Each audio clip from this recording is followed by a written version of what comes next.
The female face of Congress Priyanka Gandhi today addressed her first election rally in Jammu's Bisna area where she claimed that terrorism has not ended in J&K and people are feeling suffocated. Addressing the massive gathering of people who were waiting for her since morning, Priyanka Gandhi, who is also the Congress party's general secretary, said she was told in the morning that weather in Jammu was erratic and her chopper can't reach there.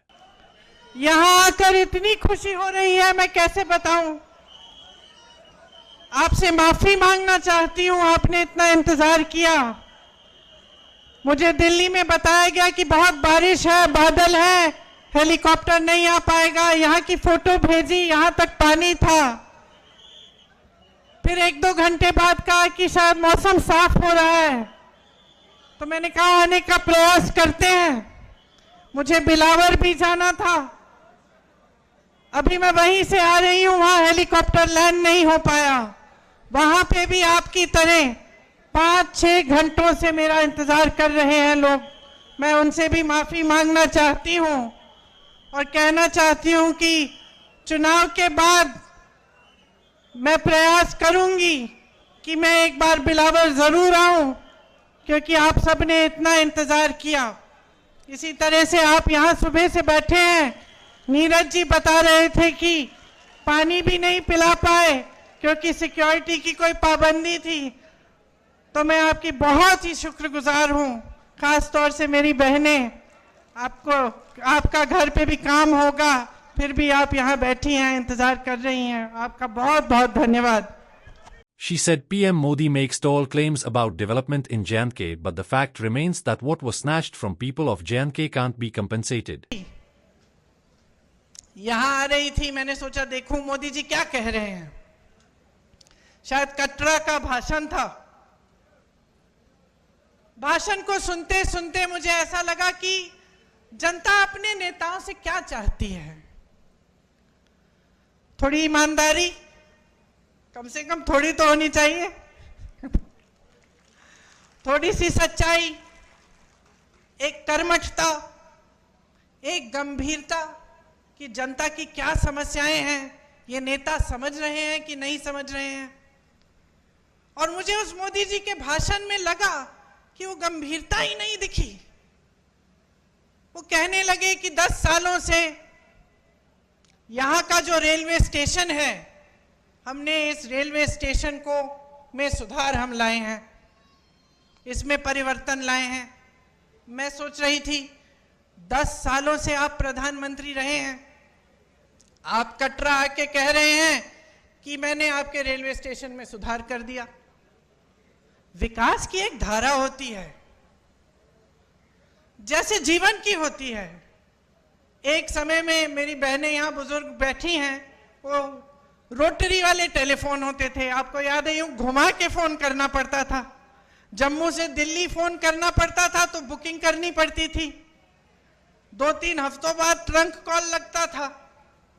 आज सबके पास smartphone है। परिवर्तन होता है, विकास होता है, railway station में सुधार होते हैं। ये कोई बड़ी बात नहीं है कि प्रधानमंत्री जी आकर इन छोटी छोटी बातों पर आपको कह रहे हैं कि देखो मैंने आपके लिए क्या किया। ठोस बात क्यों नहीं कर रहे हैं? मेरे मन में ये बात आई कि जो ठोस बात है, जो जम्मू और कश्मीर की जनता के हृदय की बात है, जो उनकी समस्याएं हैं, उनकी बात क्यों नहीं हो रही है? सच्चाई पर क्यों नहीं उतर रहे हैं हमारे प्रधानमंत्री? कि जब उन्होंने आपसे राज्य का दर्जा छीना तो क्या क्या छिन गया आपसे। वो रेलवे स्टेशन की बात करने से नहीं मिलेगा आपको वापस। वो ये कहने से कि मैंने जम्मू में आईफल टावर जैसा एक ब्रिज बनाया है, वो आपको वापस नहीं मिलेगा। वो आपका हक था और उस हक के जरिए आपको बहुत कुछ मिलता था। अपने जमीन पर हक, रोजगार पर हक, छोटे कारोबारों को मजबूत बनाने का हक, जो सारा आज आपसे छिन गया है। एक एलजी है जो पूरा अपने हिसाब से, अपनी मनमानी से राज कर रहे हैं। एक लूट का राज स्थापित किया है, रिमोट वाला राज स्थापित किया है।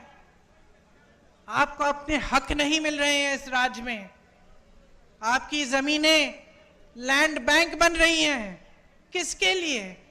आपके लिए, बड़े बड़े उद्योगपतियों के लिए, जो मोदी जी पूरे देश भर में स्थापित कर चुके हैं कि कुछ गिने चुने उद्योगपतियों को सब कुछ मिलेगा। वही आज जम्मू और कश्मीर में हो रहा है। यहां रिलायंस के रिटेल स्टोर खुल रहे हैं, लेकिन ये जो छोटी छोटी दुकानें हैं, जो आपकी दुकानें हैं, आपके छोटे बिजनेस हैं, उनको मारा जा रहा है। पहले नोटबंदी, फिर जीएसटी, और आज बड़ी बड़े रिटेल वाले जो उद्योगपति हैं आपके बिजनेस को छीन रहे हैं, और आप कुछ कर नहीं पा रहे हैं क्योंकि आपकी अपनी सरकार नहीं है। नौकरियों का हक आपको मिलना चाहिए। यहां तमाम नौजवान खड़े हैं।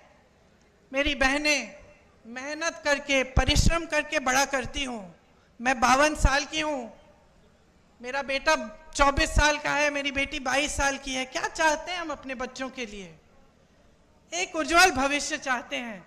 कुछ बड़ी शान, शोहरत, पैसा, सत्ता नहीं।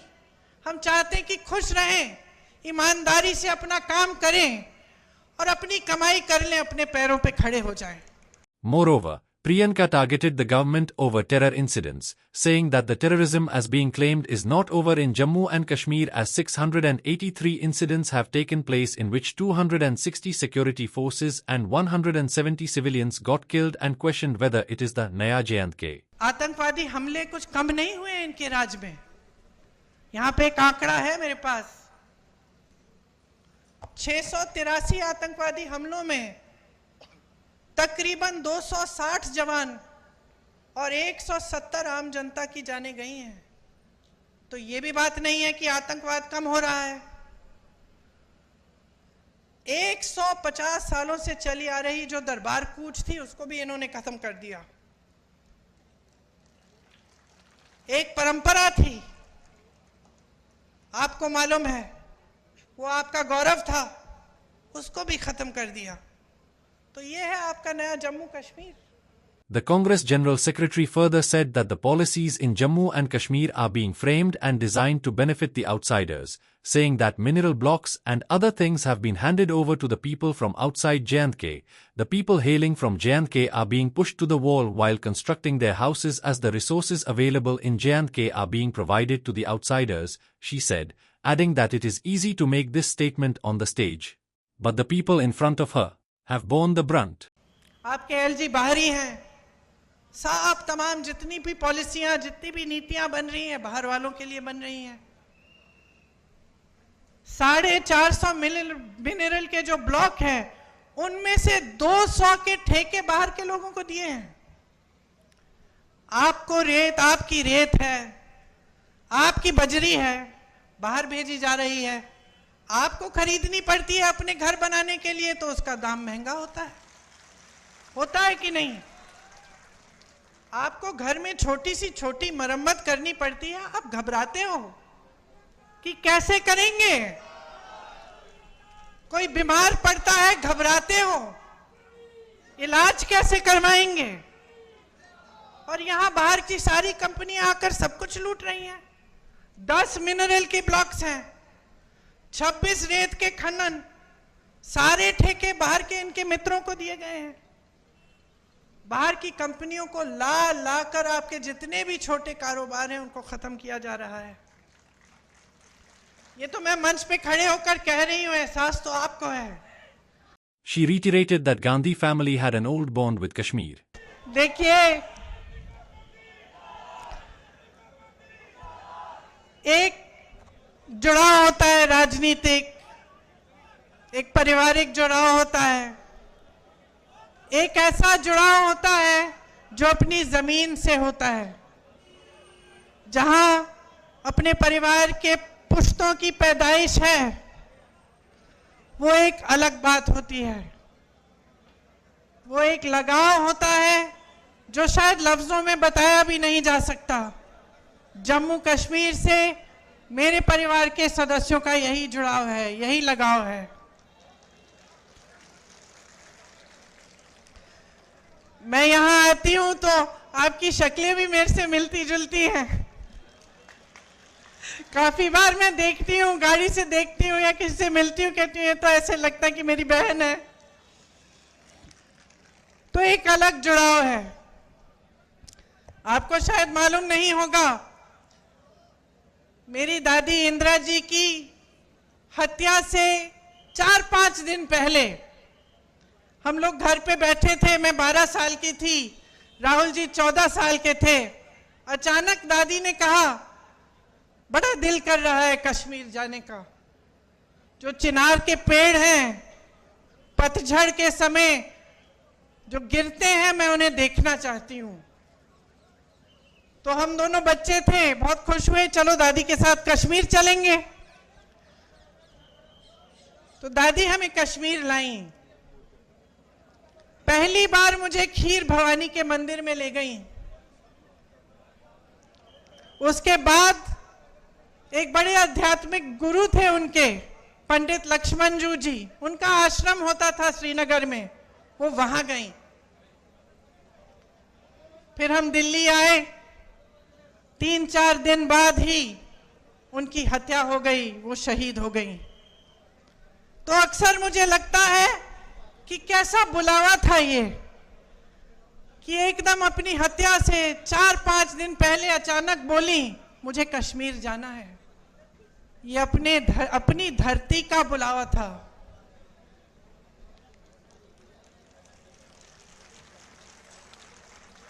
ये माता का बुलावा था कि वो खीर भवानी गई। पहली बार अपने दोनों पोती पोती को वहां ले गई।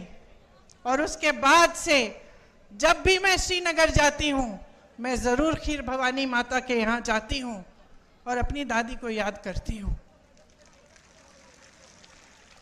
दरअसल Thanks for watching. Please like, share and subscribe to the channel.